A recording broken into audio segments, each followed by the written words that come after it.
Hello, everyone, and welcome to the Construction Record. This is episode 101 in the year 2020, and we're going to be celebrating the wrap-up of this crazy year with our Year in Review podcast.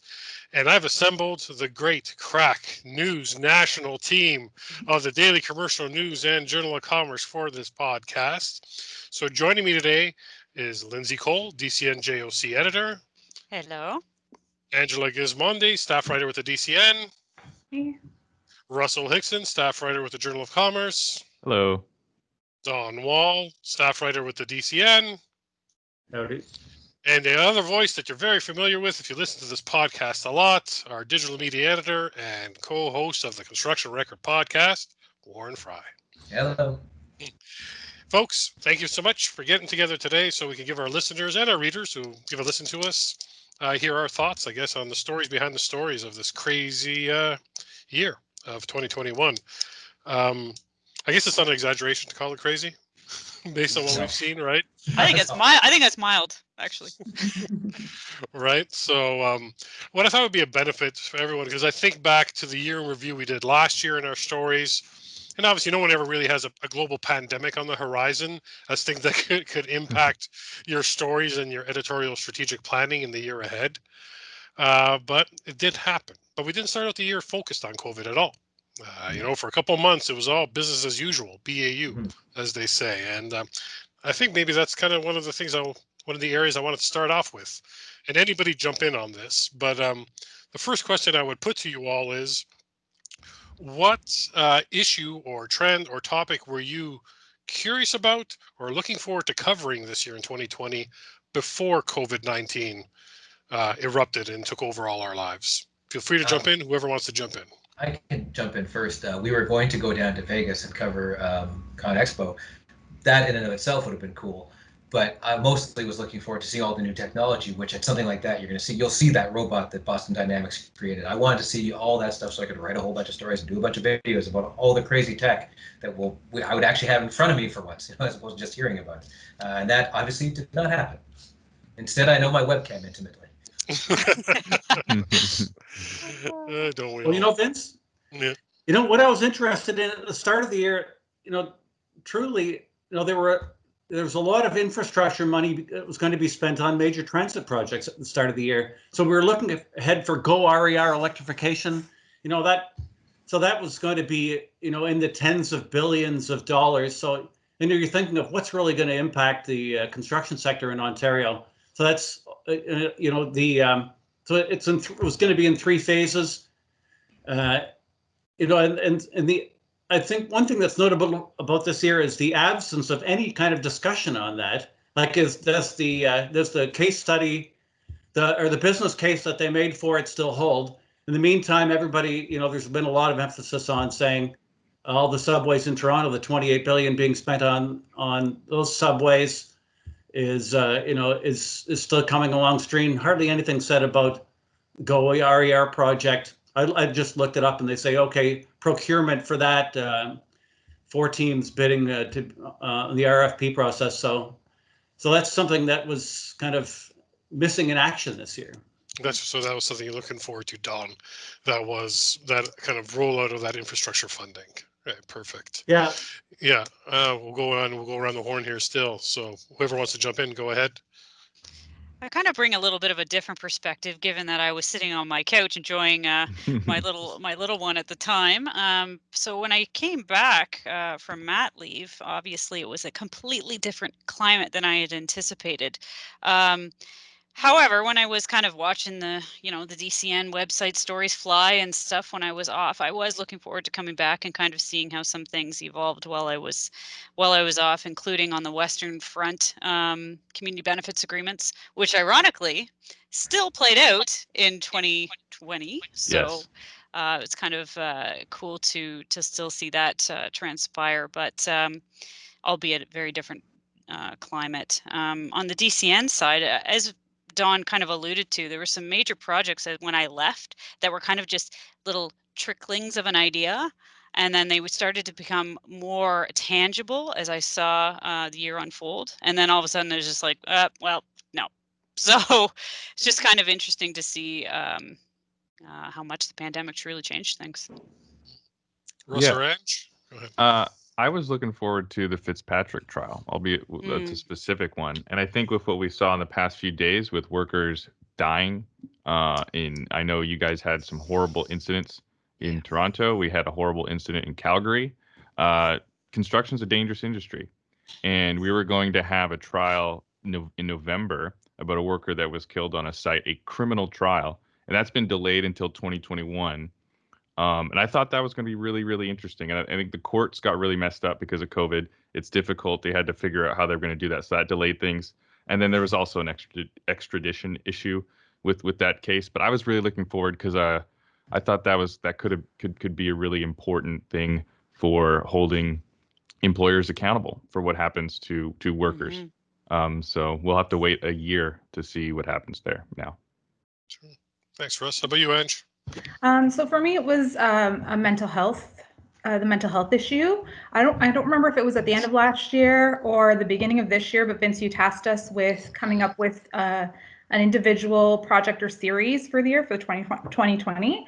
And I had kind of gotten the ball rolling on that, and I started reaching out to people like organizations like Threads of Life, and they had actually gotten me in touch with some of the families of workers who had lost their lives to either mental illness, drug addiction, or suicide, which has been a big problem in the industry for years. And I wanted to do kind of a deeper dive and speak to their families.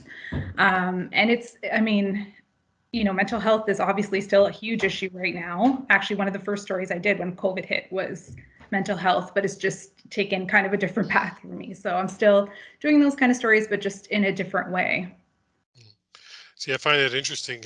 Right now, as we record this podcast, we have our polls up, you know, on LinkedIn and Twitter for the DCN and JOC. And we're asking, you know, our followers, COVID aside, you know, which of these 4 topics is the one that had the biggest impact in construction?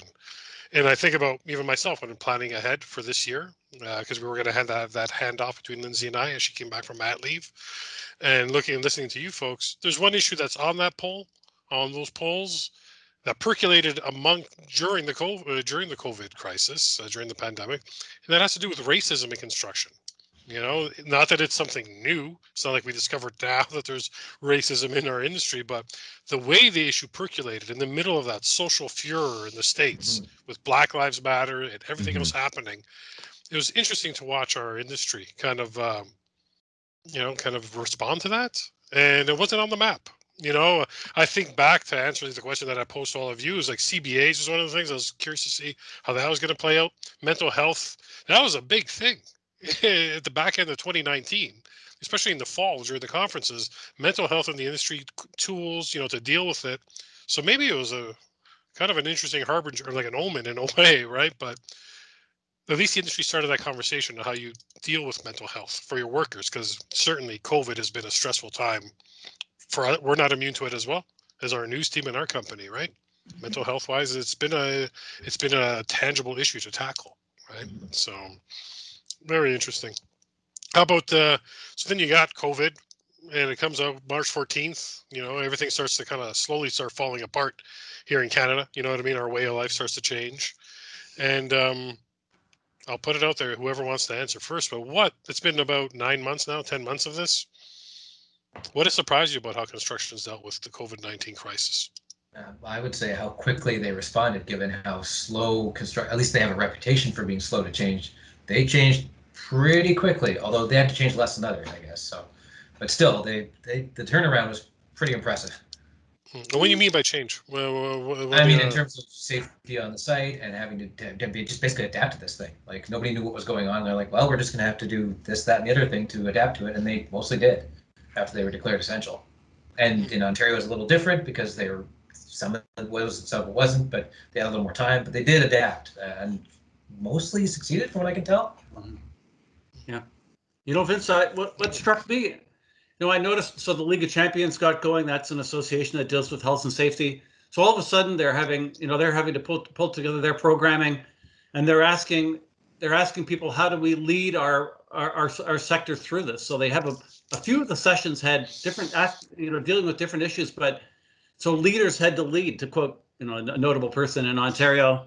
So they're so they really had to decide, there's no script for this, no playbook to work by. So they had to say, okay, what do we do? How do we change our whole way of organizing our meetings and dealing with staff, drawing up new plans again, as I say, no playbook for any of that, putting things together, holding regular meetings, meeting with our staff, holding staff meetings. And also, one other point that I've noticed. Well, yeah, so some of these the stakeholders and the leaders of associations, they're having to deal with issues that are broader beyond the sector. Sometimes they advocate for their sector. Construction sector wants this, and other sectors may want something that's opposed. But anyway, we're representing our members. But here they're asking, okay, who gets PPE first? Who gets the vaccines first? So people are taking kind of a statesman-like position and saying, it's so unlike maybe in other times, we want the face masks first because we got to keep working. No, they're taking broader points of view. So it's kind of interesting to watch people how that played out.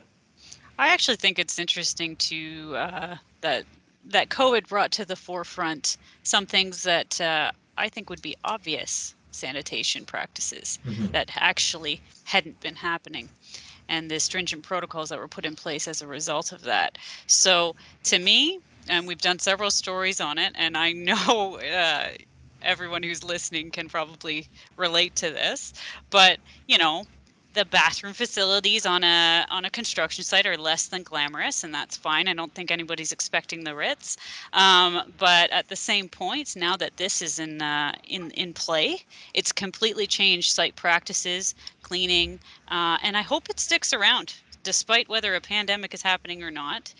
Just for, I think, to go along with the mental health aspect of things, I think some construction workers kind of deserve to have a little bit better site sanitation facilities. So that's kind of where I saw some notable changes.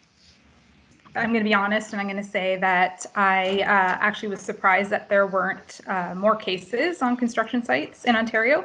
I can't speak for the rest of Canada, but looking at the big picture there, it was pretty good, and that's like the other people said. It's people been contractors and project managers have been stepping up and taking extra safety protocols and social distancing on sites and that kind of stuff. So that's when I talked to them, right after COVID hit, it was kind of, they all said, like Lindsey said, it's something that they should have been doing all along, these increased sanitation protocols and stuff like that. So they're just, and same with the digital stuff. They're, moving to digital quicker than they were before.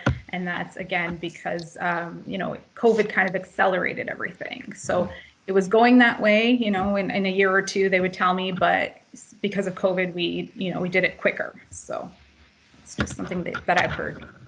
Perfect. Thank you. Hey, Russ, how about you?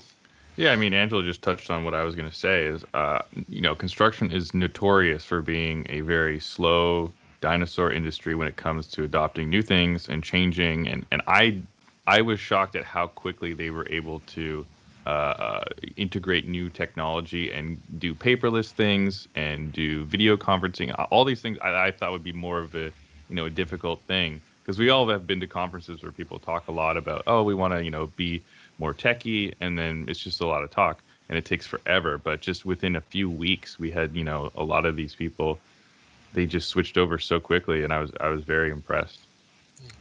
I was thinking back to our first few podcasts we had recorded when everything was just unsettled, right? We had breaking news. It felt like almost every late afternoon here in Ontario, breaking news in BC. And we would record our podcast. And I think back to a couple podcasts Warren, Russ, and I recorded. And we were talking about that wave, the shock and awe factor of the beginning of COVID taking place, and all of us figuring out what to do in our personal lives, let alone professionally. Yeah, the shell shock. And then with each, then that so happened that our podcast started to go weekly because the demand started to increase. A little bit of, and we've been trying to explore this of late. It was that here we go with the dinosaur kind of industry, but people started listening to us that never did before. And what was the reason why? You try to ask the question. They were latching on to something that they could identify with because they weren't working. Or B, they wanted the latest intel, whatever intel they could get from wherever, because they were pressed with having to make decisions. And I remember in some of those conversations, sorry for the preamble, but this industry is true. Yeah, notoriously, we've all written the stories. Everybody on the screen has written the stories about how construction is late to the game on technology and innovation. At the same time, I think about the people on the screen and we think about the people we've spoken to. We know that in this industry and in a construction site, they can gerrymander and change things on the fly to make it happen. Right, at a physical point of view, like they'll sit back and deconstruct an issue they're having on site and find a solution of some kind, right, to a building problem. So, but that's on the ground level. I always thought about that. That's like at the kind of the ground level, the site soup, you know what I mean, and the workers talking. But to see the kind of executive branch of construction start to finally push that envelope, people we never thought we could ever get on a Zoom call. Speaking at it from our point of view, right? Mhm. But I think it's on point. It's interesting to see how they kind of saw it. And I found too the requests we were getting to be on the podcast were an indication of some kind of change happening in the industry. All of a sudden, the people that were changers, trying to bring change to the industry, felt confident enough to talk about the change a bit more. You know, people advocating to hit the reset button around the manufacturing and supply chains. Now's the time to go domestic, stop, kind of the anti-globalization kind of movement. And then just going paperless. Just going paperless. People all of a sudden starting to rely on, just going to digital and social media to share information. I thought that that's what surprised me. But it was out of necessity, right? Necessity is the motherhood of a lot of things, right? Yep. And it seemed to push the construction industry that way. So I found that interesting. So here we are at the back end of the year. We got to look ahead. I know in our kind of our green room chat with you guys before, one of the questions I said I was going to pose to you all is, okay, looking ahead to 2021, what issue or topic besides COVID are you interested in following through and seeing how it plays out? But I think I have to add another question, is that now that the first vaccine started rolling out yesterday, what in your minds does that present as far as questions that the construction industry needs to tackle or deal with, or does it? Does it present issues? Do we have to look at construction sites, or construction sites going to be requiring vaccinations of people before they can come on, like things like that? So I'll open up the door first to anybody who wants to talk about what they're looking forward to in 2021 as far as covering it topic-wise. I would say, and I've said this before about other when we've talked about virtual conferences we've gone to. Now that they've adopted all this stuff, do they ever go back to meeting in some place to talk about this stuff and pay lip service to technology? They don't have to anymore. They've already done it. So are they going to bother? Is this going to be the way? And is that going to mean they get things done quicker because they're doing it just virtually and they're drawing from a larger pool than they could before, or doesn't it? Or does everybody just kind of go back to the way things were because we can? I don't know what the answer is, but it'd be interesting to see. Mm-hmm. Yeah. You know what, Vince? I started off, I talked earlier about billions being spent. So now there's really going to be billions spent this year. So once, speaking of the vaccine, and so Minister Freeland is saying, once we get the COVID under control mid-year, that's when they're going to unveil, all those billions, 75 billion to 100 billion over 3 years. So that's $33 billion to be spent possibly, as of July. There'll be lots of hands out for that. So it'll be interesting to see the way that's being spent. And that's on top of, the 20 or the 10 billion handed to the green infrastructure, or the CIB, Canada Infrastructure Bank. Will they finally get some traction at that bank? They're handed this, they didn't show tremendous amount of competence. They never got they never really got going the way everyone hoped they would. But now they've got this platform. It's all green building projects. Tons of money for retrofits, which originally we used to think, okay, the green building sector is all going to be these wonderful projects with flying solar panels on the roof and wings, but now it's just going to be tons of retrofits, all the money going there. All those old stock of buildings are going to be redone. So it's maybe not spectacular, beautiful buildings, but lots of money in there. So anyway, once again, tens of billions of dollars to be spent, and it'll be interesting to see if that rolls out and and helps kickstart the economy out of the the way we need it to happen. Perfect. Thank you, Don. I think touching on that, Don, is the balance between, economic prosperity or recovery, I suppose is a better term, and the human side of things with a vaccination rollout. And I think that goes generally, not just for construction too. But to me, that's a good question, Vince, about the vaccination rollout and how it impacts construction.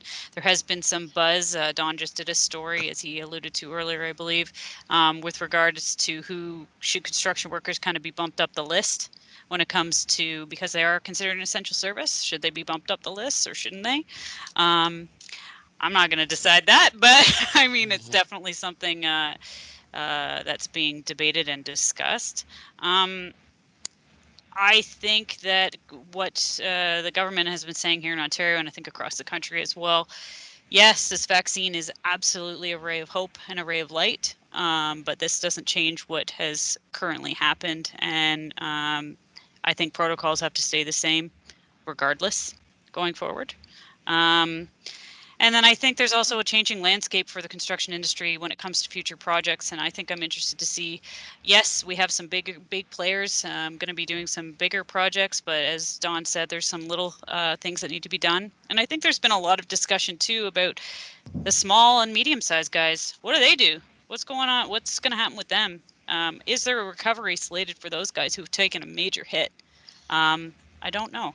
So for me, I'm interested to see how that pans out, maybe for the little guy. That's what I was going to say as well. I'm, I guess, focused on the pipeline of projects because a lot of people talk about, going into this year, there was huge pipeline of projects. With, of course, COVID hit, changed everything. And now people are concerned that what they're working on now is kind of a delay from earlier in the year, and they're worried about, they're not going to have work next year. And going off of what Don said, the government funding as well, is it going to be there, or, has it all gone to COVID recovery efforts? And are they going to be cutting back on infrastructure funding in the new year? And what is that going to mean for the smaller businesses, or even the larger businesses, if they don't have those big infrastructure projects to do, if more projects get canceled and stuff like that? So that's what I'm interested in going forward. Cool. What about you, Russ?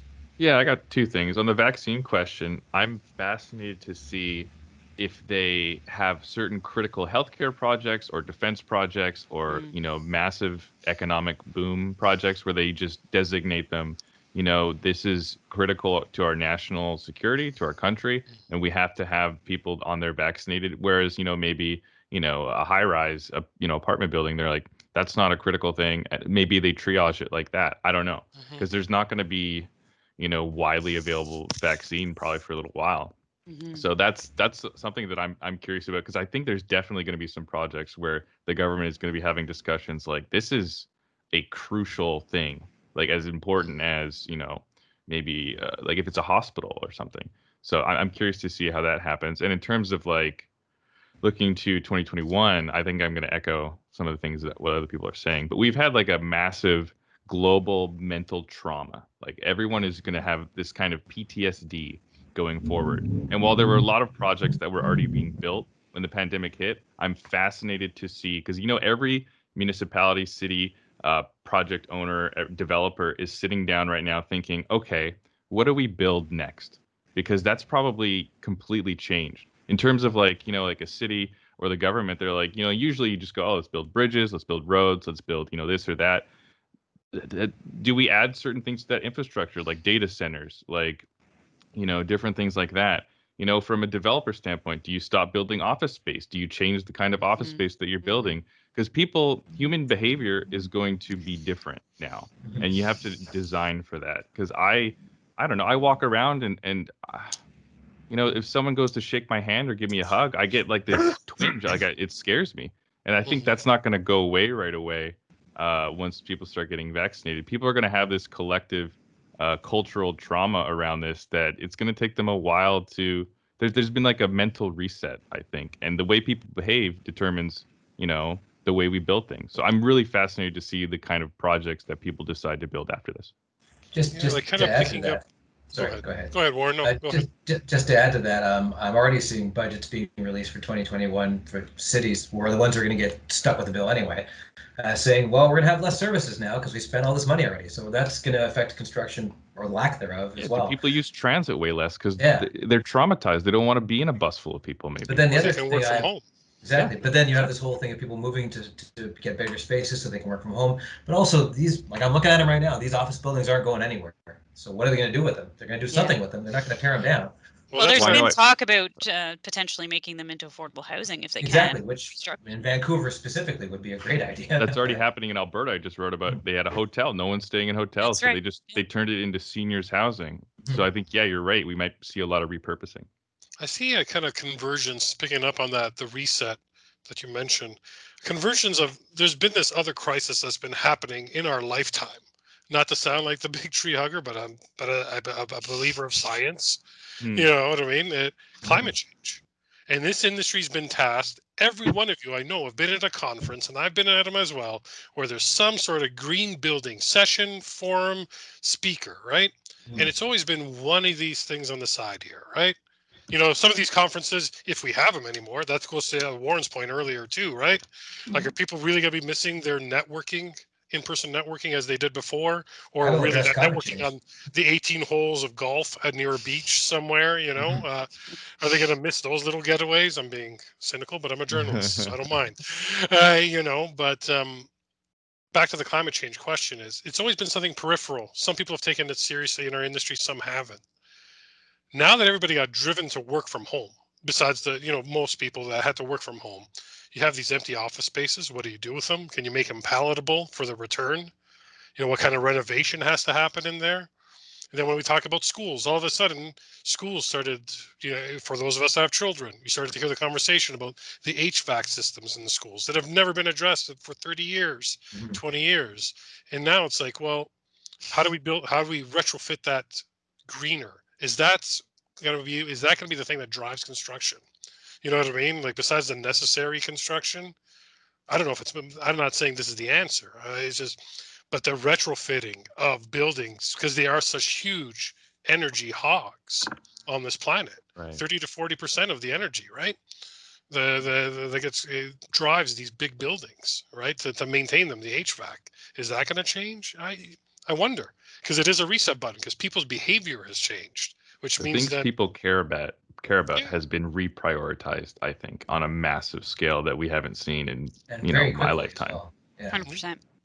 You know, and are we going to be quick to forget? That's what I'm curious. Like, I mean, it has been traumatic, right? But the way our society can be sometimes, it's like one disaster to the other. You know, and I know we're talking about stuff that's not in construction, but I give you an example, like school shootings in the States. After a while, it's like, oh, there was another one. The impact always seemed to be a little less. Yeah. Becoming desensitized. Crazy, right? because it's so horrific. Yeah, right. So what happens here? Once those vaccines start going in everybody's arms, do we forget what we've endured? Until the next one. Right? Until the next one, right? Like, it's an interesting time, and it's interesting to see where this industry goes, right? As far as heavy civil construction, like residential versus commercial, like what happens? And I guess we'll be there to cover it all. So that's the one thing. Hell of an evolution. Yeah. Yeah, in a very short period of time. So I don't know, as we wrap up kind of our in the end, you know, what did you think of this year in total? You know, like, it has been scary. I know I can speak from my point of view. It's been challenging for us as a newspaper that covers the industry. I'm not totally one of those people that's saying, man, I can't wait till 2020 is over, you know, kind of dismissing it, because I think it reminded us of the things that are important, you know. Like, I know maybe I'm being Mr. Glass half full now, but right, for as awful as it's been, and there have been some horrific deaths and healthcare systems brought to their knees, it's made us all value things a little differently, I would think. You know, we value our time with our family and friends more now because it's been taken away from us to a degree, right? So, but I don't know how it plays out in the industry. When's the next big conference? Does anybody know? And what is it? Is it virtual? I bet you it is virtual, or it's a mix of the two for sure. Well, I don't know. Are you going to be able to get people to cram into a, meeting center anytime soon? I'm not sure if you will be able to, even if there is a vaccine. I think people, I mean, I'm nervous. I don't know if I'd want to do that, even if, because I'm kind Well, of, planes. Like my behavior's WestJet keeps changed. begging me for my business. I'm like, I'm not giving it to you, WestJet. It's not happening. Yeah, Vince, you mentioned, what it means to us as we're a news entity. So, it's really impressed upon me, how it was kind of exciting for a while there. There's a real urgency, and every hour mattered. Like, there are thousands of people looking for answers, and we were there. We had to serve it up. We had to really work our networks and find out what the information was. Everybody was on the same side. Like, we got everybody's cell number, figuring out, okay, what went on this weekend, what's open today. So there was, the value of our industry is, in our publication, our website, in terms of, providing answers was proven pretty significantly this year, I'd say. Yeah, I agree with you there, Don. Especially coming in off of a year off, I was just kind of thinking to myself, all right, let's just, ease into things. Nope. So much. That's all right. I was very impressed with when I did come back to see the amount of content we were producing, but also just like hour by hour, like you said, it was really, really exciting. Unfortunately, it's because of a pandemic, but from a newsroom standpoint, we are journalists at the end of the day. Yeah. I think that's the impressive thing. Like, I know I may have said it to a few of you maybe during some of the meetings, but the responsibility that this team was tasked with. So for our listeners or our viewers who are seeing this screen and our listeners listening to us, the responsibility was not lost on us. I'm not trying to be too heavy about it, but this is the news team of record as far as these two publications and this podcast that covered a pandemic exploding, erupting, and seeing it through. Like, we took that responsibility seriously. So I hope our listeners and our readers took that to heart. We tried our best day in and day out, you know what I mean, to keep everybody updated. I think this team did a fabulous job, not just because I lead them, I'm one of them. You know what I mean? And I'm really proud of all the work you guys did. You guys kept this industry informed with the latest and the best in information that we could gather. So kudos to all of you. Yeah, You know what I mean? It was a job well done. Really, it was. So with that, any parting thoughts other than happy holidays, Merry Christmas to everybody who observes it. And with that, I'll leave it to you guys to say goodbye. Go ahead, folks. Wishing everybody all the best in the new year. Hopefully a better 2021 ahead of us, and bye-bye 2020. Yeah. Yeah. Thanks for listening, everybody. Hopefully we'll have some really, good content in the new year to share with you. Yeah. Thanks for listening. Mhm. Yeah, All right. we're making lots of good plans for the new year. Trust Mhm. us, the team is looking ahead, and more and better for the new year. So Yeah. see you around the bend. Try to do new and interesting stuff, including this video right here. So, yeah, and then I reiterate what Lindsey said. Take a hike, 2020. Angela, anything else to say? Just thanks everyone for a great year, and looking forward to 2021. Happy New Year. Okay, with that, listeners, stay safe and have a good holidays. Thank you, everyone.